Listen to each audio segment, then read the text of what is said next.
요단강 도화라는 이제 제목으로 잡았는데 영어서 3장 1절에서 17절 말씀을 중심으로써 요단강을 걷는다는 것이 영적으로 과연 어떤 의미가 있는지 저 자신도 돌아보고 여러분들도 질문을 드린 겁니다. 요단강을 걷는다는 것은 영적으로 과연 어떤 의미가 있을까요?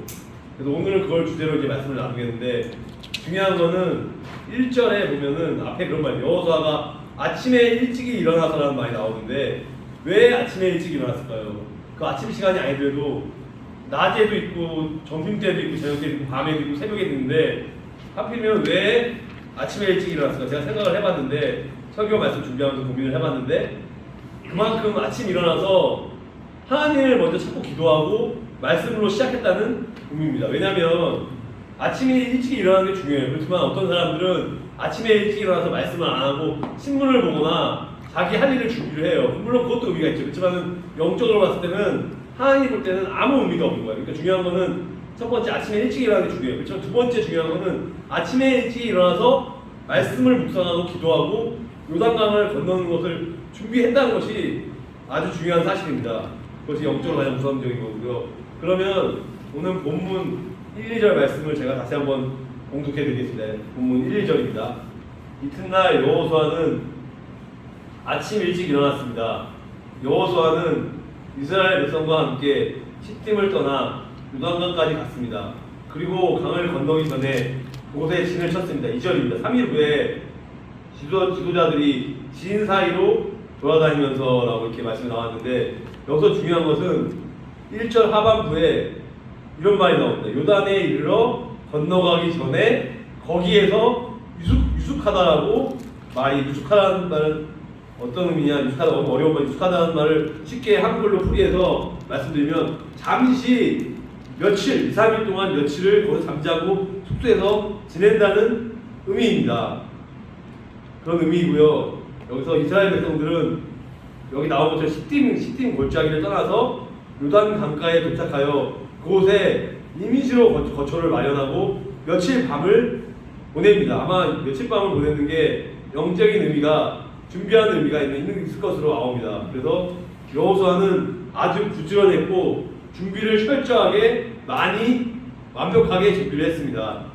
모든 중요한 것은 여호수아가 혼자 간 게 아니고 거기 공동체가 중요해요. 여호수아가 모든 이스라엘 자손들과 함께 갔다는 사실이 중요한 거죠. 왜냐하면 혼자서도 가도 되지만 하나님은 그 믿음의 공동체가 함께 가는 것을 더 원하고 그럴 때 더 성령의 충만 역사가 나타납니다. 그래서 그것이 중요한 것이고 이제 본문 3, 4절 말씀을 제가 여호수아 3장 3, 4절을 말씀드리겠습니다. 3절입니다. 백성에게 명령을 했습니다. 얘기하는 겁니다.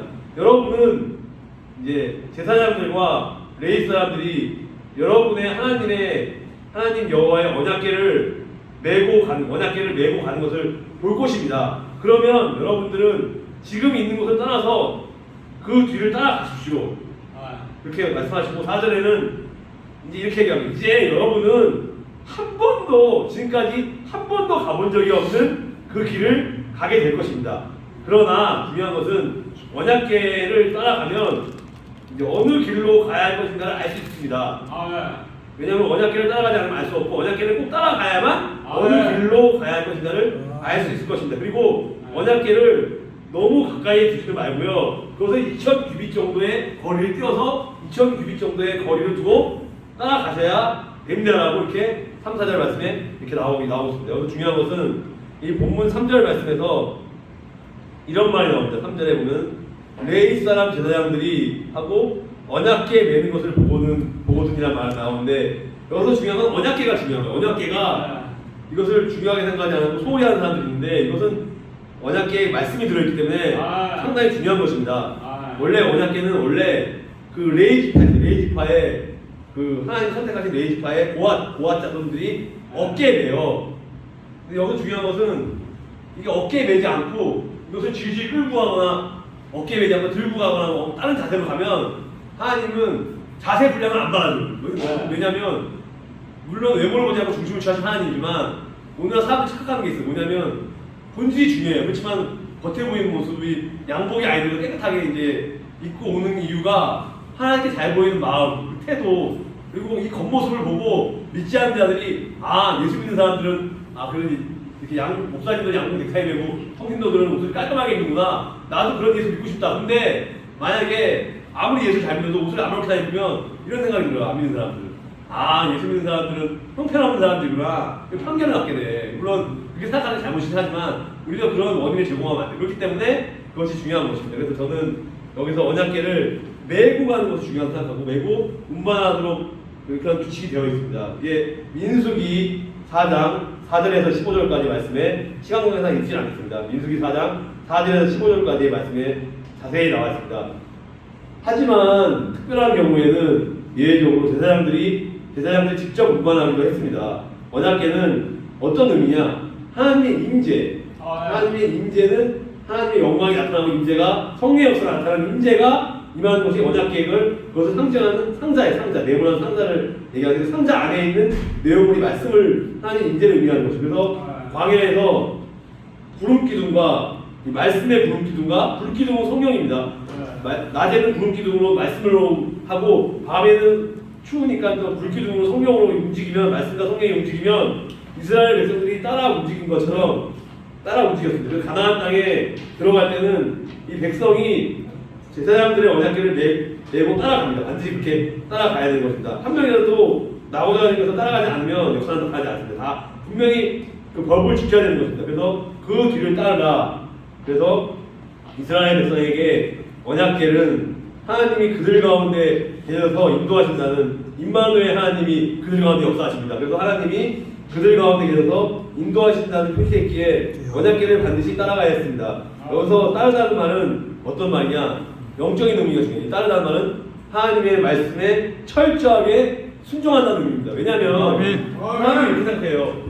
100%가 아니고 한 90% 정도 물에 양이 90% 차면은 되는 줄 알고 착해. 이러면 다르지만 하나님은 아닙니다. 99%는 안 되고 1%라도 부족하면 안 돼요. 0.1% 부족하면 반드시 100%가 채워져야지 그것이 역사가 나타나는 것이기 때문에 확실하게 철저하게 100% 순종을 다 해야지 역사가 나타나는 것입니다. 그것이 중요한 사실이고요. 그래서 여호수아는 이 백성에게 하나님께서 지시하는 대로 순종하여 따르라고 명령을 본인이 먼저 모범을 보이고 백성들에게 이렇게 하라고 말씀하고 있는 것입니다. 그러니까 영적 지도자가 먼저 순종해야지 그 밑에 사람이 순종하는 거예요. 만약 자기가 순종 안 하면 밑에 사람들은 순종 안 해요. 그러니까 그 지도자 한 명이 얼마나 중요한지를 알 수가 있는데 여기서 4절 말씀을 보면 너희는 그 사이 거리가 2000규빗쯤 되게 하고 2000규빗은 어떤 거리냐? 어떤 만큼이냐면 여기서 그 사이 거리는 얼마만큼의 거리가 떨어졌다는 의미인데 사이 거리가 근데 1규빗이 약 45cm예요. 45cm인데 그러므로 2000규빗은 45 곱하기 2000 하면 약 900m의 아주 먼 거리입니다. 900m라는 어마어마한 거리를 뛰는 것입니다. 근데 생각해 보시기 바랍니다. 하나님께서 가까이 하게 되는데 왜 이렇게 멀리 떨어져서 언약궤를 따라가도록 하셨을까요? 그래서 한번 생각해 보시기 바라고.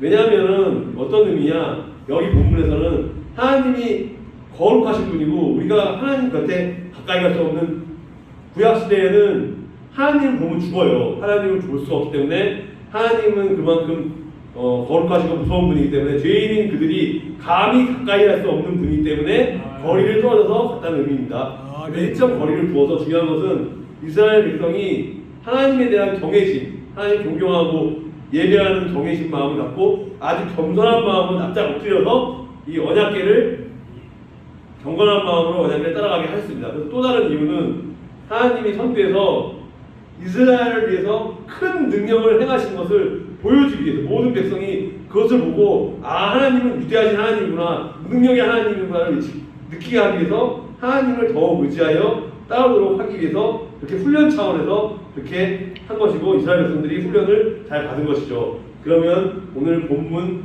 5절 6절 말씀을 제가 읽겠습니다. 그 후에 5절입니다. 여호수아가 백성에게 이렇게 말했습니다.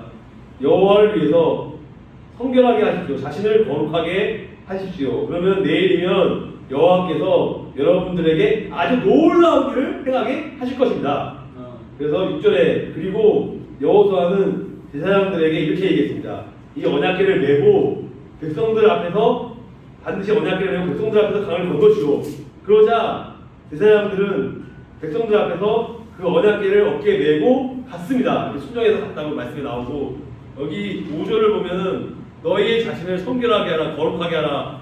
보통 일반적으로 성결하게 한다는 문자적인 의미는 의복을 빨거나 옷을 갈아입거나 성적인 접촉을 금함으로써 스스로를 거룩하게 하는 행위를 말하는데, 그렇지만 여기서는 그런 의미가 아니에요. 여기서는 이런 외적인 성결보다는 영적인 의미, 내면의 성결을 그러니까 믿음으로 회개하고 거룩하고 세상 사람들과 구별된 삶을 사는 것을 말하는 것입니다. 여기서 하나님께서 찾아올 것이기 때문에 죄를 회개하고 두려운 마음으로 준비하라는 영적인 의미입니다. 여기서 기이한 일이란, 이 놀라운 일, 기이한 일이란 뭐냐? 하나님의 능력이 역사 속에 나타나는 것을 뜻하는 말로, 하나님의 능력이 역사 속에 나타나는 것을 뜻하는 말로, 하나님께서는 온 이스라엘 백성들이 이 깊은 요단강을 모두 무사히 건너가게 될 것이라고 약속을 하고 그 약속을 믿고 나아가는 것이 중요한 사실입니다.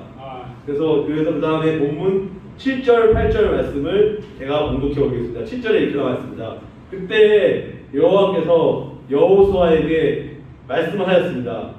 오늘부터 내가 너를 모든 이스라엘 백성들, 이스라엘 사람들 앞에서 큰 사람이 되게 하겠다. 그러면 백성은 내가 모세와 함께했던 것 같이 너와 함께한다는 것을, 내가 모세와 함께했던 것 같이 너와 함께한다는 것을 알게 될 것이다. 그래서 8절에 언약궤를 나르는 제사장들에게 말하여라. 그들에게 요단 강가에 도착을 하면 물 한가운데로 들어가라고 그렇게 말하라고 이렇게 말씀에 나왔습니다. 그래서 여기서 본문 7절 말씀을 보면은 하나님께서 여호수아에게 오늘부터 내가 너를 모든 이스라엘 사람들 앞에서 큰 사람이 되게 하겠다.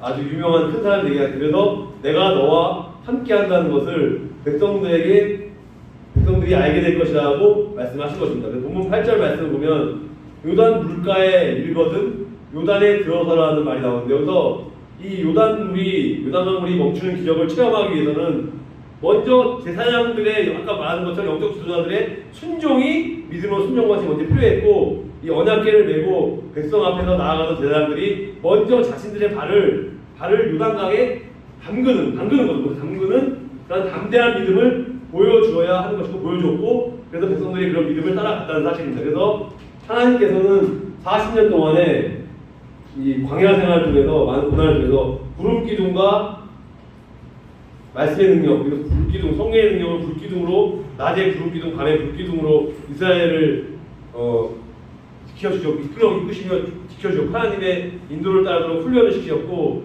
이스라엘 백성들이 물론 불평불만도 했고 부정적으로 얘기했어요. 그렇지만은 그래도 순종을 했어요. 억지로라도. 그래서 가나안 땅에 들어갈 때도 그들에게 요구하신 것은 하나님의 인재를 상징하는 그 언약궤, 아까 말한 그 언약궤를 철저히 따라가는 것을 말하는 것이고, 하나님이 이끄시는 대로 따라가지 않으면 그들의 힘으로는 가나안 백성들을 이길 수가 없어요. 가나안 백성들은 너무나 무기도 많고 체격도 키도 부담하게 크고 좋은 조건들을 갖췄기 때문에 인간적인 노력으로는 절대 이길 수 있는 힘이 없어요. 그렇지만 하나님이 도와주시면 그 가나안 백성들을 이길 수 있고, 순종해서 나아가면 요단강도 건널 수 있고 가나안 땅도 갈 수 있는 것입니다. 그래서 하나님 주신 기업, 그 가나안 땅, 하나님 주신 그 적각 뿌리 흐르는 그 땅을 알 수가 있고, 모든 것을 하나님은 다 주시는 거예요. 우리가 한 가지를 지금 순종했잖아요. 그럼 우리 생각에는 한 가지 순종해서 한 가지 줄 것 같은데, 하나님은 한 가지 순종하면 10가지, 100가지 주시는 하나님, 좋으신 하나님이에요. 그래서 우리가 구하지 않은 것까지 주시기 때문에 여러분들이 기대하는 마음으로, 그러니까 별거 아닌 순종이지만 그 순종을 통해서 역사는 반드시 오늘날에도 구약시대도 마찬가지로 지금도 나타날 것입니다. 아멘. 그러면 여기서 신앙생활을 우리가 잘하기 위해서는 과연 무엇이 필요한가요? 한번 생각해 보시기 바랍니다. 신앙생활을 잘하기 위해서 물론 새벽기도도 중요해. 40일 금식기도, 그리고 정오기도, 밤기도, 수요예배, 금요기도에 다 중요해요. 그렇지만 율법적으로 수요예배, 금요기도에, 새벽기도에 주일 낮예배 다 나온다고 구원받는 건 아니에요. 그거는 우리의 믿음으로서 구원받는 거고, 하나님 감사해서 우리가 봉사하고 11조도 내고 헌금 드리고 예배 드리는 거지. 그것을 다 드린다고 구원받을 것 같으면 세상에 믿지 않는 사람들도 여기다 모아놓고 드리라고 다 드리죠.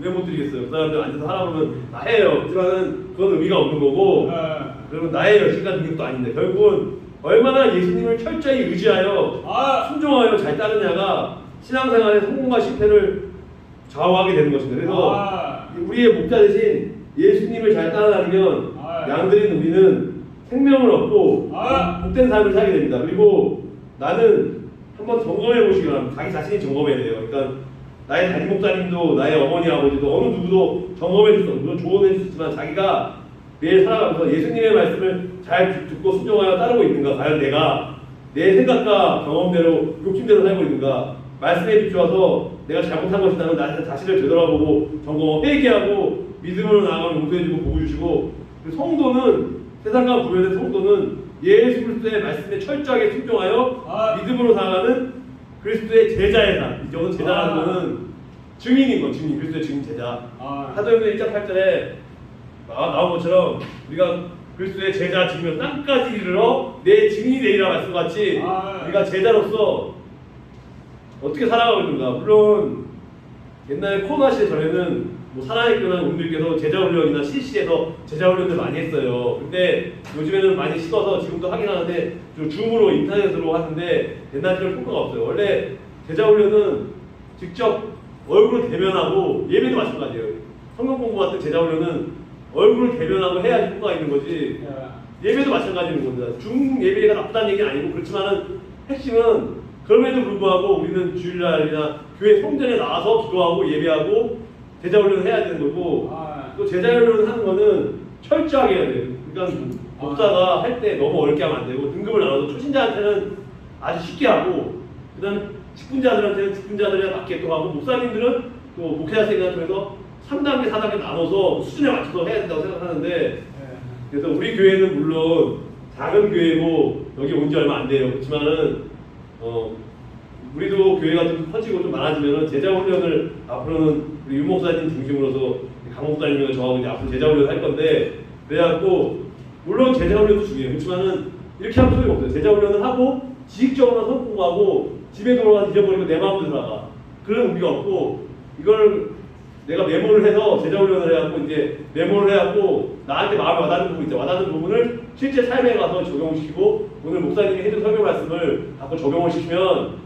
이제 어느 것은 제가 알아요. 제가 순종한 거는 체크를 해고 순종한 거는 복을 받고, 순종 못한 건 회개하고 나가는 것을 철저하게 점검하면서 이렇게 말씀에 순종하면서, 사실 뒷부분 지금 준비를 내가 많이 해야지만 시간 관계상 오늘은 이 말씀으로만 마무리 짓고 나머지 부분 다음 주에 하도록 하겠습니다. 그래서 여기서 이제 마무리 지으면 요단강을 도하를 걷는 오늘 주제는 요단강 도하 준비를 영적으로 어떻게 준비할 것인가 이제 말씀을 나누는데, 중요한 건 하나님의 약속이에요. 신실하신 하나님이 인간 사이에도 마찬가지예요. 우리가 시간 약속 안 지키면, 몇 번 안 지키면 신뢰를 잃어버리는 것처럼 하나님도 인격적인 하나님이기 때문에 하나님도 다 느낌이, 다 감정이 있는 거예요. 하나님이라고 아무 감정이 없는 게 아니고, 우리가 하나님의 약속, 물론 시간 약속도 있지만 하나님의 약속의 말씀, 나한테 지시한 내용이 각자 달라요. 근데 내가 하나님이 나한테 받은 것을 해야지, 잠깐 남하고 비교해서 보통 이런 성부가 있어요. 어리석은 성부들은 자기가 해야 될 건 안 하고 옆에 남편이나 아내한테 그걸 하라고 그래요. 그러면은 하나님이 기뻐하지 않아요. 그래서 하나님 그래, 너 자신부터 해라. 그래서 내 아내나 남편이 어떻게, 물론 좋은 해줬어. 그렇지만은 각자 개인적인 하나님 때문에 제 생각에는 먼저 약속의 말씀, 나한테 주는 휴지 말씀 묵상하는 것을, 그날의 말씀 붙잡고 이 말씀 붙잡고 기도하고 순종하고 이제 나아가면은, 이제 한 가지 제가 예를 들어서 말씀드리고 마치겠습니다. 저 같은 경우 이제 직장 생활을 이제 하게 되면은 땅을 이제 토지를 이제 매매를 하는데 있어서 방해하는 사람들도 원래 처음에 시키면은 시킨 대로 그 일일 계획서 작성하고 이제 현장에 나가서 이제 미팅에서 영업을 한 사람 만나는데 얘기가 잘 돼가고 있는데 갑자기 느낌이, 그 사람 얘기하는 게 논리적으로 맞아요. 분명히 웃으면서 얘기해요. 그렇지만 속으로 느껴요. 안에 사탄이 있어, 뭔가 안 되게 그걸 감지해요. 그리고 그렇게 느끼면 꼭 상대방 사람들이 이상한 얘기를 하죠. 고춧가루도 이상한 얘기를 해요. 그러면은 그때는 이제 얘기 나가다 그 사람이 이제 엉뚱한 질문을 해. 그때 내가 조금 약간 돌려서 얘기를 한 다음에 너무 심하게 그러면 피하고, 이렇게 다 이렇게 거기서는 만약에 무슨 10평 살아, 20평 살아 얘기를 하면은 사탄이 더 역사하기 때문에 저는 지혜롭게 얘기를 안 하고 그냥 조용히 기도하는 마음으로 핑계에 대하고 그 사람을 헤어지고 가서 이제 또 팀장님하고 문화를 기도하는 마음으로 하는데, 그래서 좀 신중하게 하는데, 이런 것처럼 항상 방해하는 고춧가루가 많이 있더라고요. 그러니까 사탄이 방해하는 그 사람을 통해서 아니 뭐 몰라요. 그거는 기도 안 하는 사람은 아무리 목사 선교사라도 기도 안 하고 나가면 당하는 거예요. 그냥 그 사람이 웃으면서 얘기하는데 어떻게 알아요? 나쁜 얘기하는데. 근데 그거는 영적인 걸 기도하고 나가는 사람만이 느끼는 거기 되게 중요한 부분이, 이 부분이 하나님이 살아있는 역사를 붙잡으면 우리가 그런 피해도 안 입고 지혜롭게 피할 길을 주시니까, 제가 오늘 강조하는 말씀은 말씀을 믿음으로 순종할 때 하나님의 성령의 역사가 나타나니까 그것이 바로 성령의 기름 부으심이고 성령 충만함으로 여러분들이 살면서 복음 전파, 그 직장이나 가정에 주위에 안 믿는 사람들이 복음을 전파하고 나만 구원받는 것이 아니라 같이 구원받고 살아가면서 하나님의 복을 많이 받을 수 있는 그러한 복된 귀한 성도님들이 되실 예수님의 이름으로 축원합니다. 아멘. 기도하고 마치겠습니다. 하나님, 비록 제가 오늘 준비한 것은 반밖에 못했지만, 그렇지만 제가 성령의 인도하심에 따라서 성령의 그림대로 얘기를 했습니다. 임마누엘 하나님이 항상 우리와 함께 하시고 유당한 도화를 유당한 건너다니는 영적인 의미는 어떤 언약궤를 맬 때 그 언약궤를 어깨에 메고 가는 그런 자세, 올바른 자세로 올바른 복장으로 예배드리고, 그렇지만 마음도 본질도 중요하시니까 아침에 여기서 아침에 일찍이 일어나서 기도하면서 준비한 것처럼 우리도 아침에 일찍이 일어나서 말씀으로 준비하고 어떤 어려움과 고난과 역경이 있을 때 그것이 하나님이 주신 음성인지 사탄의 음성이 잘 분별하여 만약 사탄의 음성이 피하고 예수의 이름을 명하니 악한 사탄이여 물러갈지라고 외치고 기도드리고, 우리가 99%의 순종이 아닌 온전한 100% 철저하게 믿음으로 순종하고 약속의 말씀을 붙잡고 나아갈 수 있는 한 가지를 우리가 기도하면 하나님이 10가지 100가지 주신 하나님, 광야에서 불기둥과 불기둥으로 말씀과 성령을 이끄신 것처럼 우리도 말씀 붙잡고 성령 충만하여 성령의 기름 부으심 받고 우리가 복음 전파에 항목하며 신기 사도의 축원한 영을 향해서 복음을 전할 수 있는 우리 모두가 될 수 있도록 하나님 복된 삶이 될 수 있도록 붙잡아 주시옵소서. 하나님 감사드리옵고 이 모든 말씀을 우리 주 예수 그리스도의 이름으로 기도드리옵나이다. 아멘. 그럼 찬송가 한 곡만 더 하고 예배 마치겠습니다. 찬송가는 마지막 찬송가는